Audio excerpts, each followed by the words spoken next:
Uptown. Pollinator on a pollinator?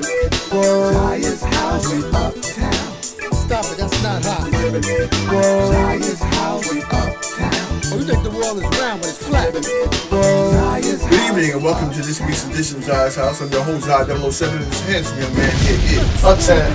Thank you all for joining us for this glorious occasion. How you doing, young man? I'm doing great, Zaiyah. How's everything, man? Everything is copacetic, as we used to say back in the 70s and 80s. You don't know anything about that. But yeah, it's been a minute since we've done a new show. Yeah, it's been a while. We've been a little busy, but we back. We had a powwow on 125th Street. Mm-hmm. We'll call that Hypertension Row and Diabetes Avenue. Right off of Zombie World. Yeah, because people didn't seem too healthy out there, man. You have a lot of people, health-wise, we need to, myself included. I went to the doctor and they told me some stuff I didn't want to hear. So I changed my diet. I wants to live forever. Right, I'm working on mine. So what we going to talk about now, young man? Well, first we want to just say, our condolences go out to the family of Nipsey Hussle and his loved ones. You know, he was slain in California. It's a sad situation. We definitely we feel sad for that. And also we want people to I hope take this moment for people out there to continue his legacy. You know, he was doing great things out there in the community, and hopefully people will just pick up the baton and continue the great work he was doing, man. And that's a sad thing. Realize your strength, because one thing the brother said that above everything else, I mean, business-wise, beautiful thing. But he said, I'm a gang member, but I'm not a gang banger. Yeah. What is a gang? Gang is basically an organization that's like-minded, like an army, like a political affiliation, like a religious group, like a cult, like anything else. All of these people are aligned mentally to think one way about a certain thing. Right. And it reminded me of Malcolm X when he was in the police station and the police were trying to get all the black people to leave. And he just went like this, and they all went that way, and he was like, that's too much power for one man to have. When he made that statement about not being a gang banger, but being a gang member, and then he was doing the thing with Silicon Valley, and he was talking to them, and he opened up the place for the kids and make them computer literate and what have you. Mm-hmm. You're changing the landscape. You're changing the game. And the powers that be lose power. Because they were saying that 15 people get shot a week out there in California. Right. How many black gun manufacturers are there? And that's all I'm going to say. So we don't produce that. Right. And listen, I'm not here to say anything conspiracy theory. The man was gunned down by a man of color, period. Somebody looked just like him. I'm not doing no conspiracy thing. I know many people out there saying, oh, the government and this, okay, whatever. Whatever you believe, that's your thing. I get it. But I have to go by the eye test. It was another black man that looked like him that he knew. You know, I don't know how much he knew in depth, but he hung out around him. You seen him in photos and so forth. So he knew the guy, right? And he was killed by him. That's it. And that's a big problem. Because I know people hate to say, oh, everybody's talking about the black on black crime is big. We have to deal with that issue. That was an issue.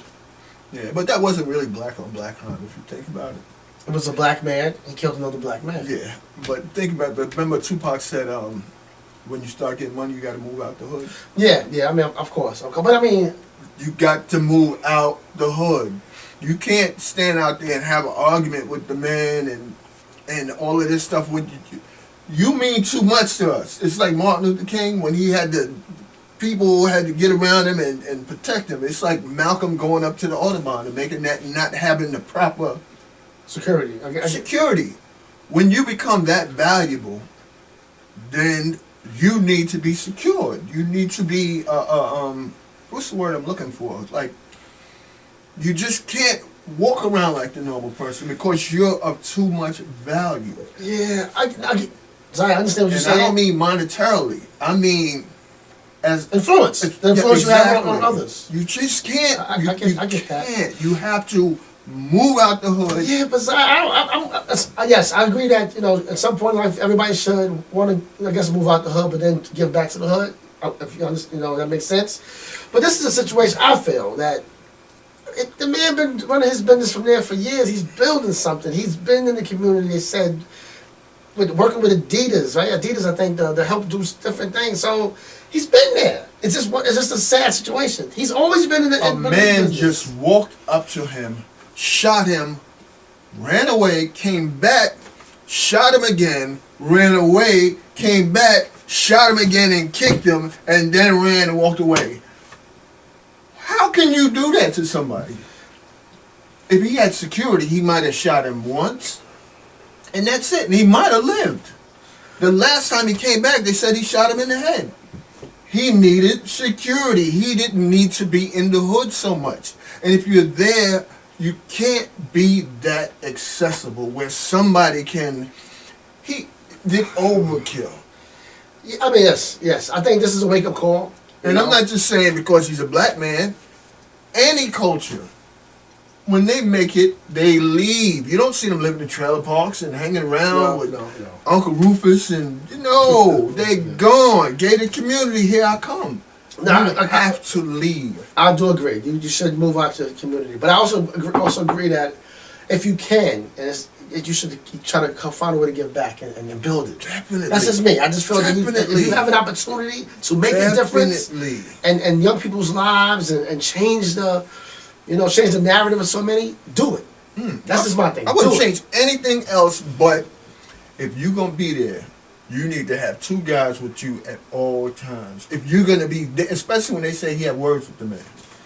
Yeah. So the man was just able to go, get a weapon, and come back and handle his business.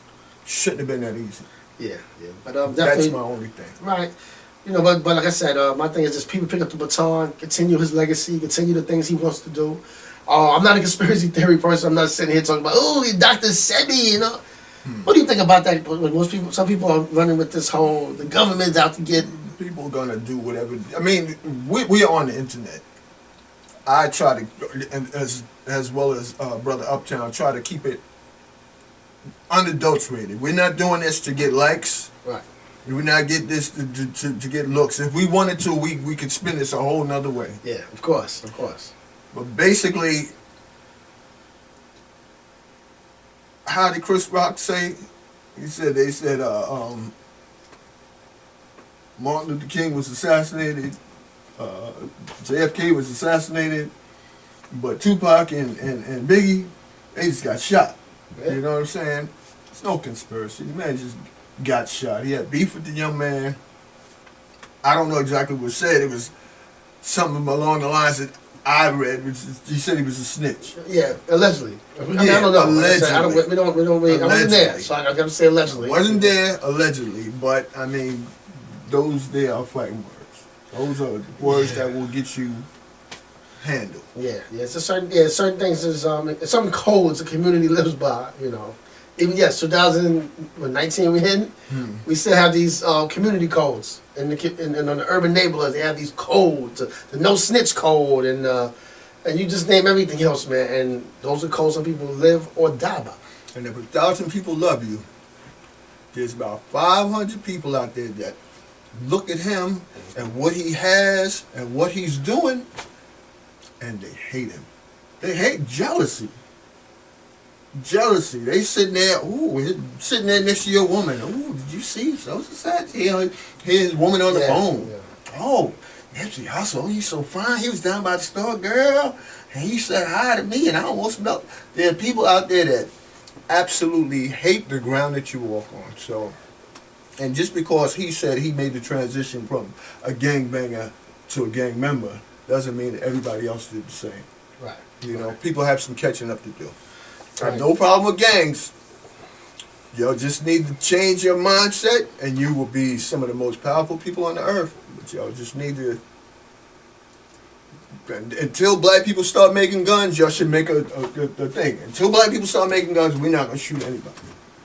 We use slingshots. Right. Or if you have a problem with an individual, if you can't hash it out, just by communicating with one another, conversing, then maybe get in the ring and fight. I've been saying this for years. I can tell you, there's no reason why people should be fighting for free, especially people, us, black people. There's no reason why we hate each other, we want to fight. Most kids fight and then they become friends later. That trend has changed a little bit. People actually be hating each other for years. I get it. But there's no reason to fight for free. Look at Floyd Mayweather, man. This man gets paid to fight. Look at that. You want to fight each other for whatever silly reason? Rent out a gym. Put on the gloves, get in the ring, and all the people that want to post your videos online and show you fighting such and such, tell them, listen, now we're not doing no phones. We're going to have the video or the disc or whatever on the flash drive. You pay to come watch the fight, $3, $4. You watch so-and-so fight in the ring. They'll sell the video to you, and you can do whatever you want with it. Everybody makes money. They'll do it. It changes the mindset of it. They do it on that with the SmackDown. Somewhere when they go in there. Yes, they go on the thing you pay, and yes. And they just totally disrespect each other. Right, but there's no need to fight for free. We shouldn't be doing that. We should be thinking bigger than that. Would you do like SmackDown if you were a rapper? No, I wouldn't do SmackDown if I was a rapper. Hopefully, I would be rapping if I'm a rapper, and then looking for other outlets like getting into acting and fashion and other avenues. Yeah, because I mean, But I'd probably do the celebrity fight if I was a rapper, though. But You know, for a good cause. For a good cause. For a good Was it cause. Sticky Fingers? Yeah, he got his butt tore up. By a white guy. Yeah, he would never admit it. No, I said in an interview, he would never admit it. But it's happened. But Zaiyah, good question. You know, like I said, once again, you know, condolences go out to Nipsey Hussle's family. You know, sad situation. A lot of people are like, how you feel about people that's like taking that opportunity to like, I guess, sell his shirts and bootleg his music and just find a way to capitalize on that. They gonna pick that corpse clean, bro. They gonna pick that corpse clean. I mean, just people still walking around with Martin Luther King and Malcolm X, and they not following any of their teachings. Every word out their mouth is the N word and this, that, and the other. You know, so people just, people talk about Dr. Sebi, but they still eat nonsense. So it's just like people just gonna do what they do. You know? Right. And on that note, we're going to take a quick break. We're going to come back with part 2 of this segment. Be back in a second. See you in a sec.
soul.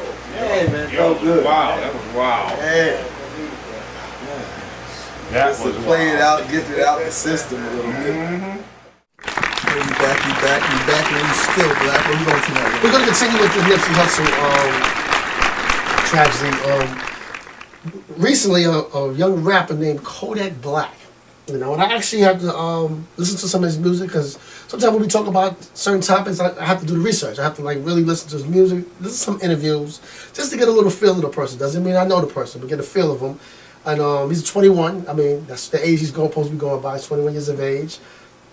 Made some pretty good music. Not really my liking to, but he's a pretty good artist. I would say that. For a young cat, I listen to some stuff. I like some of his music. I'm not gonna lie.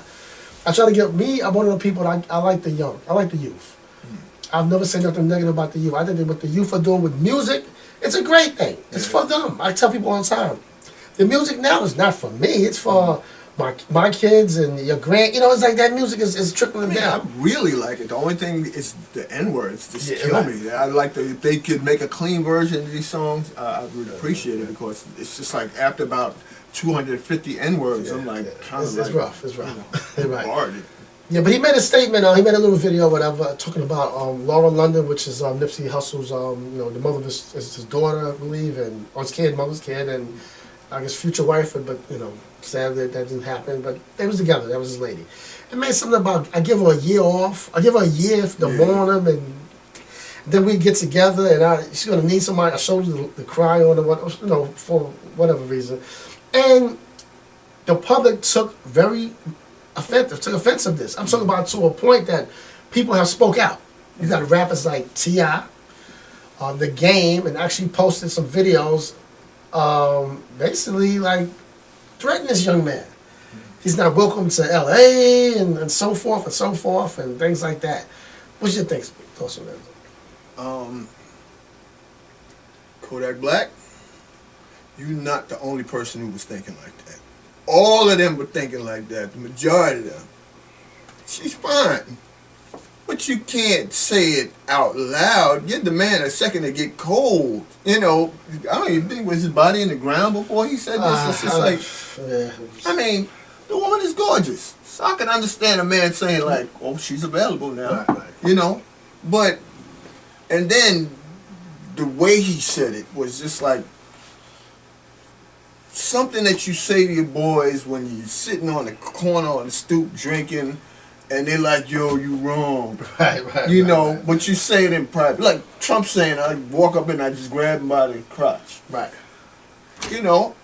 And we know in private time we say listen. In private time, I said we say me and Zaiyah. When his cameras go off, me and Zaiyah say a lot of crazy stuff between us. Between us. And everybody has that type of... everybody needs that circle where they can. But with all of these cameras and cell phones and all of this stuff, and a lot of times people believe in their own hype, as artists, thinking they're one thing, but they're not. You see what happened to Bret Hart, the wrestler? And the guy ran up on stage and tackled him. He was giving a speech. The latest wrestler. It's like too accessible. People can get to you. You know what I'm saying? So, I mean, he came out and you say he apologized. He apologized, yes, he did. He gave a little apology, but then he told the rappers, like, some of them could have called him on his phone if they had an issue with him, but I guess the whole thing is about threats. And my thing is this. So I don't know, I want you to definitely let me know what you think. Here's a situation when a young man died, got killed in front of his own business, and the heart of the city, I would say, because this man was a good man according to everybody else around him. He wasn't one of those guys. I listened to a couple of his music in the past. I wasn't a big, when it comes to music, I'm not really a big fan of a lot of people, though, but he was one of the good ones. But here we go. Are we trying to repeat the same thing? I mean, this Kodak Black is a 21-year-old young guy. My kids are 22 and 23 people. They're morons. I love them.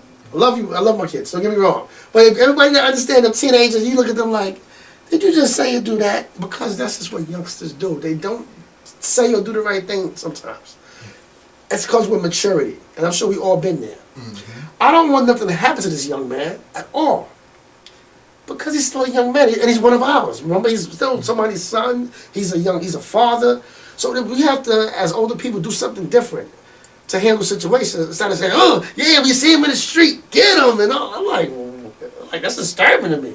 Sorry, your thoughts? I watched as many of those rebuttal or whatever you want to call them videos Okay. from celebrities as I could stomach. And they all had a common theme or common denominator, which was the N-word. You know, they, oh, you young cats, you'll come out. See, I'm using the word cats, but they wasn't using the word cats. Right. Oh, wait, you You'll come out and you N's and you little young N's and call that N and the N and the N and the N. You grown men. Some of y'all 40s, 50s, even though in your industry age. You know, that's why I said unless he's 21. I don't know. Like, you know, but right. Industry age. All these guys, Snoop all of them got gray hair, yo. You don't know it or not. Zaiyah got gray hair. Come on now. I don't hide my grays. These grays are, I earned every single one of these. I don't have gray. Even got a gray hat. I have no grays. Yeah, right. Grecian. His middle name is Grecian. I'm sorry, I can continue. We You digress. can't be a black man in America and not have gray hairs. You can't. It's just impossible. But anyway, how you were addressing this young man, basically a child, 21, a baby. That's why they had people that age joining the military. You can't join the military when you get older because you ask too many questions. Oh, they didn't kill that man. Why? You know what I'm saying? Young people, they can soup them up in the mind. That's why churches, the military, gangs, everybody wants to get the youth. You know what I'm saying? Because their minds are so pliable. Even drug dealers. Exactly. So it's like one of these things whereas I would have appreciated it, I would have appreciated it more if they had some type of a group of rappers, actors, singers, whatever, got together and said, we're going to go and speak to Kodak Black. Right. Brother, we need to have a sit down. And then they all go down there. Somebody like Killer Mike. I could see he has that mindset. Or T.I. has that mindset where he can call people together and say, let's go have a powwow. Like what he did with Kanye when he wore the MAGA hat and went to see, he said, I called him up, I went to see him. Why? You know what I'm saying? Call the man up, go see him, have a sit down. Y'all could even publicize it, charge tickets for people to see it. Whatever. Right. But the way y'all addressed, the way y'all addressed it was just like, just as savage as the man that killed Nipsey Hussle. Y'all had the same solution as the guy who killed Nipsey Hussle. Right. Violence, to solve violence, if you feel when you say it was disrespectful, you want to solve it with violence. If this man would have walked up to Nipsey Hussle on the side when he was leaving the store, locking up and said, let me speak to you for a minute, man. I don't really appreciate what you said to me out there in parking lot. You embarrassed me, so-and-so and so-and-so. And they could have come to some type of understanding. But that didn't happen. The first thing he thought was, let me go get this gun that was made by, black people don't make guns, and go out there and kill this man. And destroy a whole bunch of people's lives. And I think that they should have learned from that, but their thinking isn't there. Their thinking is, yo, you N-words, and if I see you, and that's not a solution, folks. That's just more dead black people. That's how I feel about it. Right. And we already have that problem. I know people will say, oh, I don't want to talk about the black on black crime. Yes, that will lead to more black on black crime. I hate to say this. That's just what it will lead to. This other, like Zaiyah said, perfect. We have to deal with things differently, people. We make up 17% of the population, but we're the most incarcerated in this country. Which there's a lot of reasons for that. Yeah, I'm not saying there's not a lot of different reasons for that, but that's still a problem. Yeah. That's what I'm saying. We might be a whole nother show, other segment. Yeah. but it's still a problem. Yes. And like you said, think about it. Nipsey Hussle's gone. He leaves his kids behind. He leaves his beautiful lady behind. He leaves his family mourning. This guy that did the killing, he's in jail. I don't know the situation if he got kids, but now their kids don't have a father. They don't have a father. They devastated. It's the circle. It's just too much. Like everybody's affected by the decisions we make. That's why I'm older now. Young you do immature stuff. As older, I'm very conscious of what I do. I watch what I say a little bit because I know what I do is going to have an impact on a lot of people. And I'm glad you said that because when Zaiyah was younger, he was an asshole. I was an asshole when I was in my 20s. Come on, man. I'm not saying that I was perfect back then. I was a knucklehead. But as you get older, you should become wiser. And when you address situations, you have to take a breath and think it out. Yeah. Exactly, people. So, so that when you see a young person out there doing something silly or whatever, and if you know them or you connect to them in the community somehow, pull them to the side and just give them a little wisdom or something. They may take it, they may not want to take it, but you made an effort. You gave it a try. Recently, in my community, a friend of my son, good kid. He goes away to college every year. He's in like North Carolina State or something. Anyway, he comes back every summer and everything and breaks. So and he hangs with the wrong crowd, I should say. I know the crowd too, but I'm cool with everybody in my community. But I see his behavior a little different when he comes back home. I'm like, yo, man, what you doing, man? You hanging with these people. You're in school. He goes, I said, let me tell you something, young man. Just be careful what you're doing. Because there's a thing called acting in concert. When one person do it, you're all together. So he said, one day I'm getting off work, I'm in the neighborhood, I see a mob chasing this one guy. Chasing him, throwing bottles at him. I said back, what's going on? Who's in the crowd? Him. So all that finishes up. Because he lives next door to me, like in the next building. He comes back, I pull him aside immediately. I'm like, yo, let me talk to you. He's like, I said, I'm not asking you. I'm telling you I'm talking to you. Then he's like, because I'm older. So me being stern on him, he was respectful. See how he wasn't that, once I put my foot down, he was like, and I know his father. His father's cold. He wasn't around though, so he was like, I was serious. He respected that. Them kids need discipline. And I talked to him about what he's action. He was like, it wasn't that. Then I said, no problem. I told him that because my next step was to tell his father, but I wanted him to know how to dress him. I said his father, I told him, he dealt with his son. He dealt with someone in a big way, And then his father thanked me. He's like, yo, man, thank you, man. I'm working double shifts. He's a single parent. His son stayed with him this summer, so that's why he's always there. But he's working double shifts. And he thanked me for stepping in. He said, I'm dealing with him now because now, he ain't gonna be over here. He gonna be at his grandma's house. His grandma live like in upstate New York, which is the environment's different. So he got that going on and then like that. But he thanked me for that, and I was like, I felt good for that. We gotta start doing that. Yeah. I know we don't want to get involved, but when you know somebody's kid, and you see him, you gotta step in and say something before things get bad. Yes, I've done that on so many occasions that I see the Good Samaritan get killed, and sometimes I think that I hope it doesn't happen to me. Right. I've stopped people from stabbing people. I stopped nose to nose with the cop. Young man was nose to nose with the cop, and all his boys were standing there watching. And I'm like, if spit flies out his mouth and hits the cop, there's a whole bunch of cops around.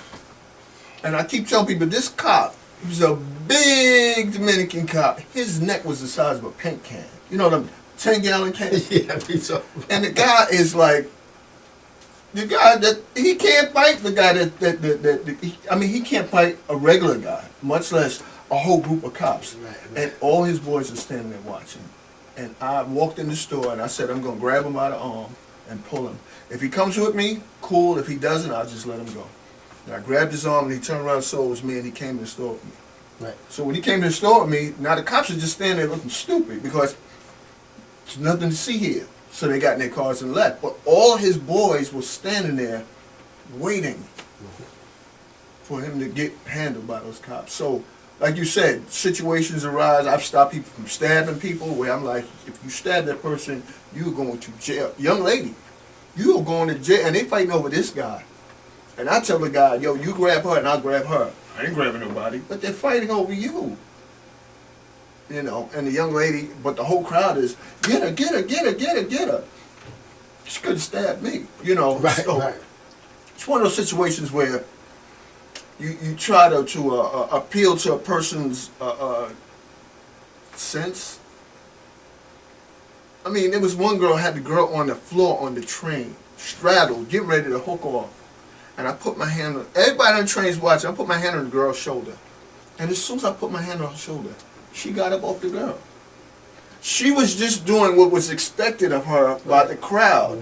But when the voice of reason came in, it gave her out. She could say, oh, this guy stopped me. I didn't know he was a cop, whatever. Right. What if she would have hit her, bam, bam, bam, and the cops come? It's an assault. It's an assault charge. And we don't know years. And we don't know what else can happen after that. You know, her past. There's a lot of things with that. Yeah. So that's 100% right. And we just say, hey y'all, if you can make a difference and make a change, do it. You know, especially people that you know. We're not talking about. I mean, Zaiyah's blessed to help strangers. I'm just talking about people in your community that you know, the kids you see every day, that speak to you sometime or play with your kids. Because I'm telling you, 90% of the time they see it's you, that's they out. Yep. And even if you're in that mob, you should have enough. I'm telling you, when I was a kid coming up, there were so many opportunities for me to do knuckleheaded things because the older guys on the block. I remember one time they came to me, they had a fur heist they were going to pull off. They come to me because I was a little guy. Okay. Yo, we want to rob this fur company. They want you to climb the We want you to climb up here and such and such. I knew it was to climb something. Zaiyah is of a mindset, I don't follow anybody. I was brought up on question everything.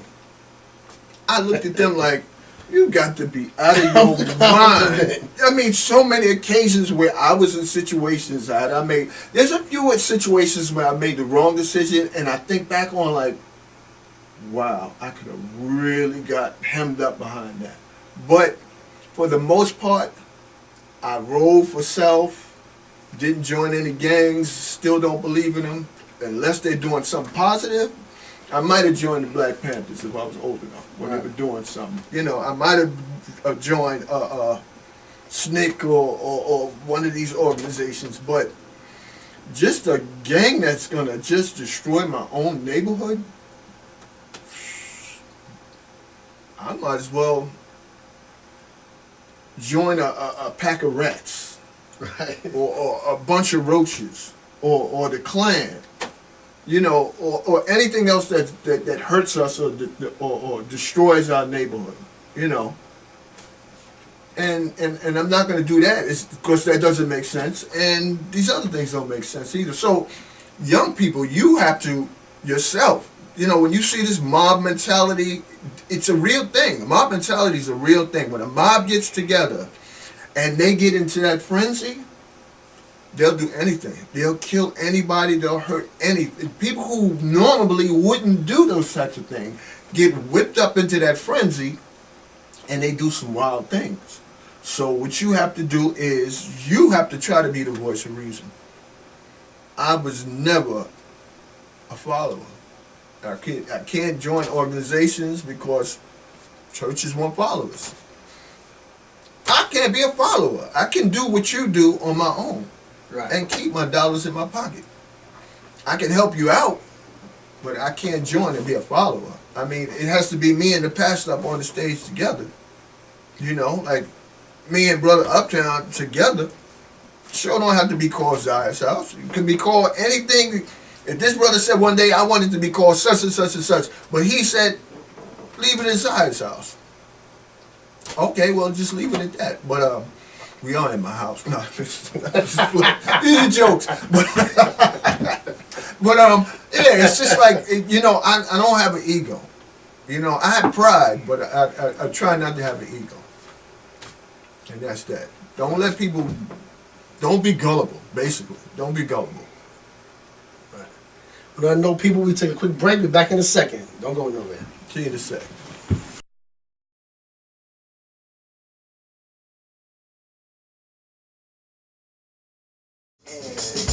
Okay. I'm sure you don't know me. Well, I married and hey. cement boot baby. To the death of me, ain't a damn thing changed except for the whip, my kick, some gold watches and them diamond rings. Hey, they wanna be considered competition, but it's hard for greatness to ever with lanes. I don't do it for the fame. I came to make you understand what we overcame. That niggas to shame. Is it wrong to kill it and show these boys how to run the game? Huh? No, so I'ma just keep killing it. And y'all gon' just keep feeling it. With your hands to the ceiling like you're praying for a heaven, no church, but I'ma just keep preaching. Last one, so y'all know they raised the monster. Trying to stop me will only make me stronger. Nothing to lose, but everything to gain. While y'all planning your next campaign, we poppin' champagne. Toast to the good life. Next show, eyes low on the next flight. Appetite of the champion. They say you are what you eat, but I don't recall eating a legend. Didn't expect me to fit the way I did it. Fit it backwards like the way y'all niggas living. Willing to ride on the niggas to put it. Just PUSSYs, what you ain't get up to feelings. You're rapping in the hobby, I do this shit for a living. I do it cause I love it and I'm still gonna make it killing. But this one, just for practice, what a script is your exhibition, bitch. Do you like it?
I've looked over and I've seen the promised land. I may not get there with you, but I want you to know tonight that we as a people people will get to the promised land.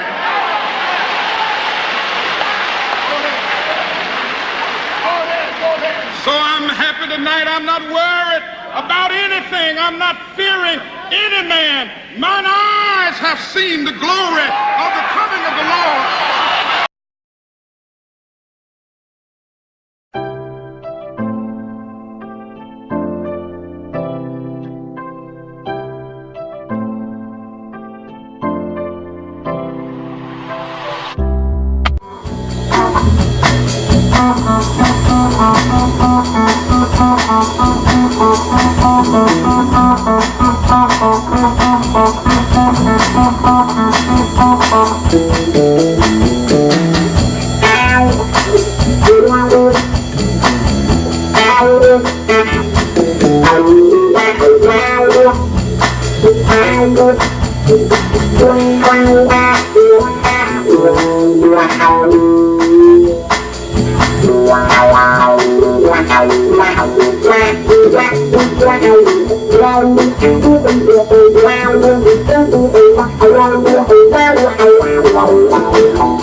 ZSAs are Zaiyah's House service announcements, not to be confused with public service announcements. It's a part of the show where myself and Brother Uptown talk about topics that we're passionate about. Before we do it, we have to sing the ZSA song, Sing Along. It's ZSA time with Uptown and Zaiyah. It's ZSA time, we're gonna take you a little higher.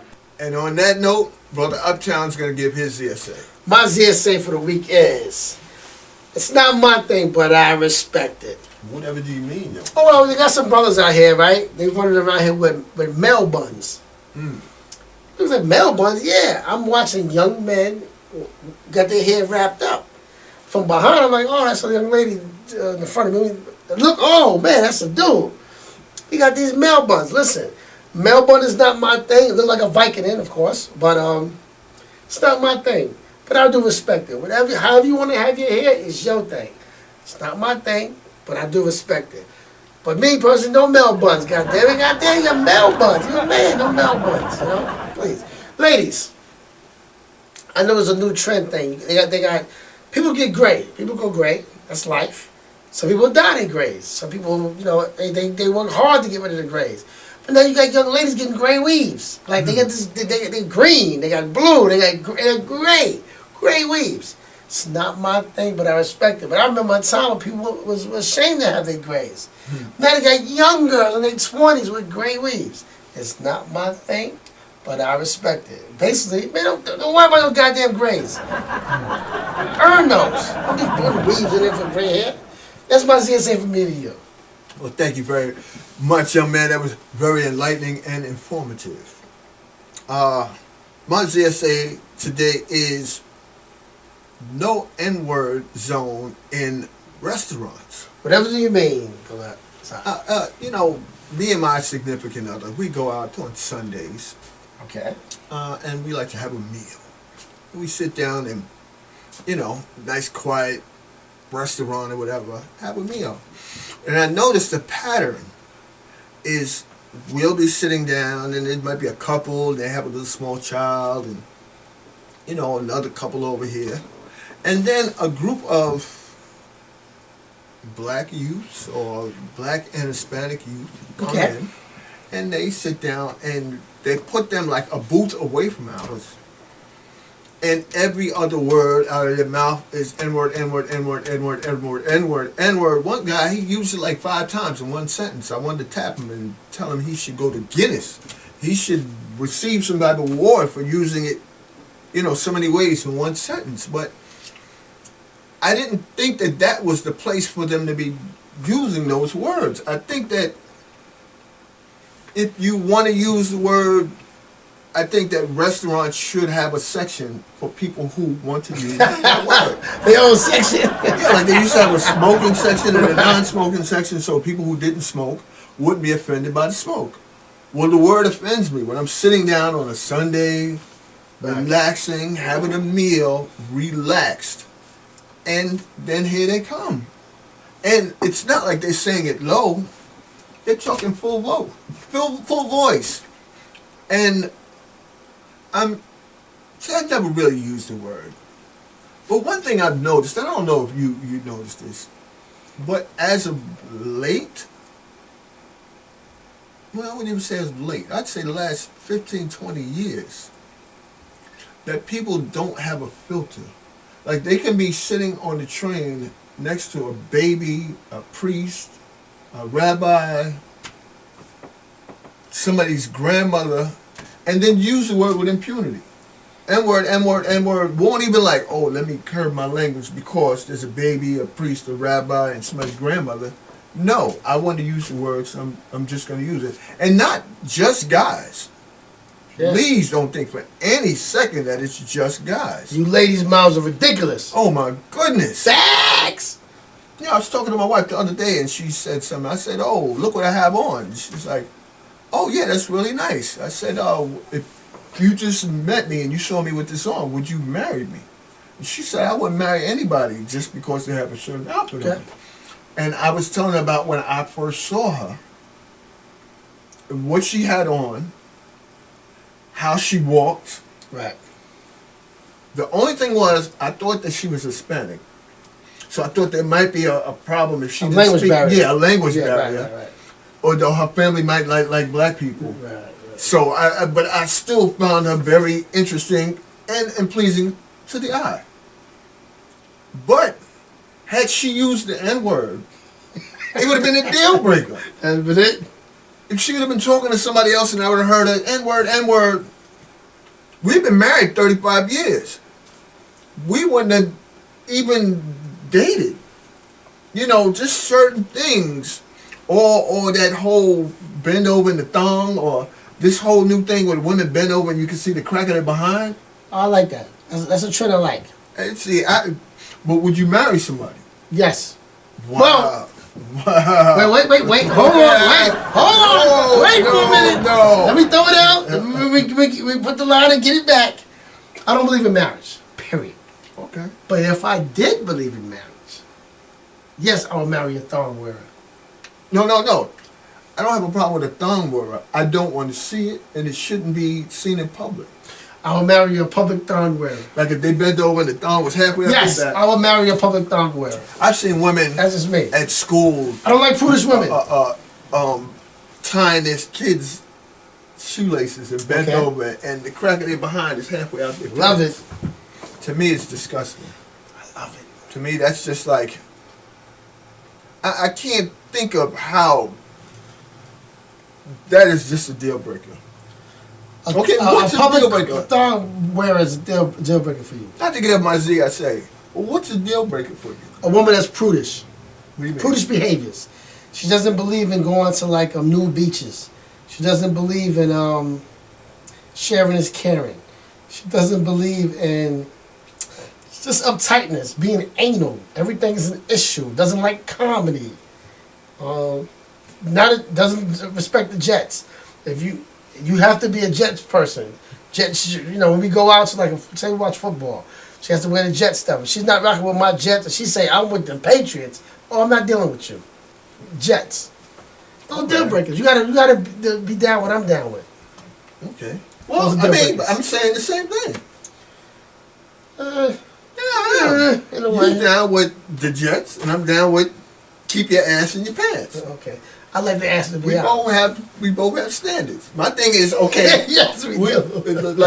Let's say you bring your significant other to a party. What's that a party?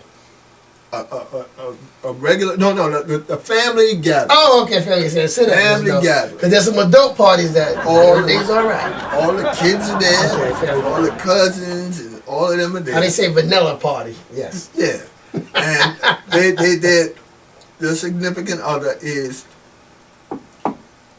doing something. They're either sitting a certain way, what have you, and their thumb is halfway up their back. Okay. All right. In that case, wait.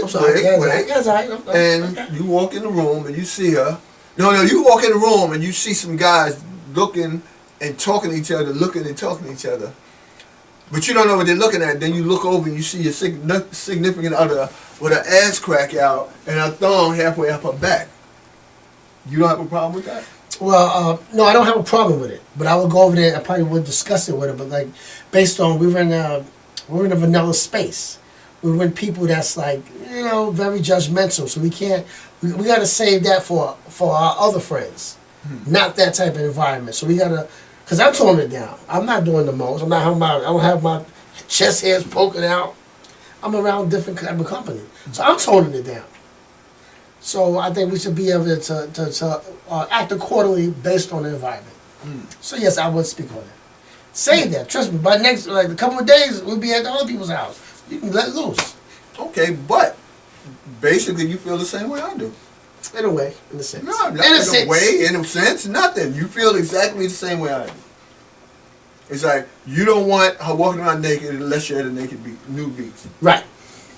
Okay, we agree. Really, we do. I'm just saying, I've seen women at elementary schools tying their kids' shoelaces and they bent over and their behind is halfway out their pants. And I'm like, with no belt on and just... And not even that they have to have a belt. That would be a joke when I was coming up. Like, you must bend over and the butt crack popped out. Even if it didn't, somebody would just say that. Right, right. But so to actually see it, it's just like, you're making my school life a little hard on me, moms. Your mom's having a purple thumb. You're making my school life hard for me, mom. Okay, I get you, Zaiyah. So put your ass away. Put your thong away. There's a time and a place for that stuff. But I mean, back to my original GSA, it's there should be a spot in restaurants where all the vulgarities and all the insensitivities and all of the foolishness can be played out. In that section over there. All of the people who just feel like they can curse in front of their kids and say all kind of disgusting, crazy things. I mean, I get on buses at times and you see a beautiful young family, beautiful young couple with a baby, and everything out of both of the parents' mouths is the N-word and the B-word with their little 2-year-old. And I'm like, wow, this is crazy. So, yeah, that's my GSA from me to you. You go in a restaurant and there's people around.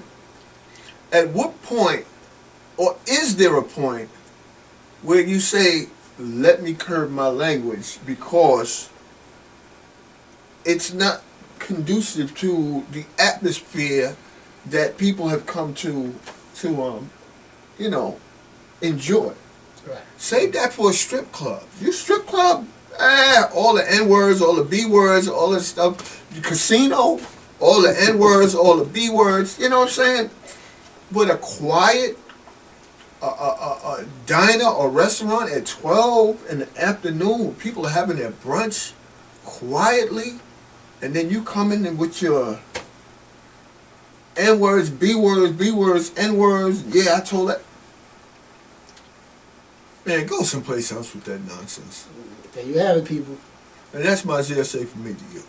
On that note, I'm going to say, boo-doo to you and yours in peace. Yeah.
Do you like it?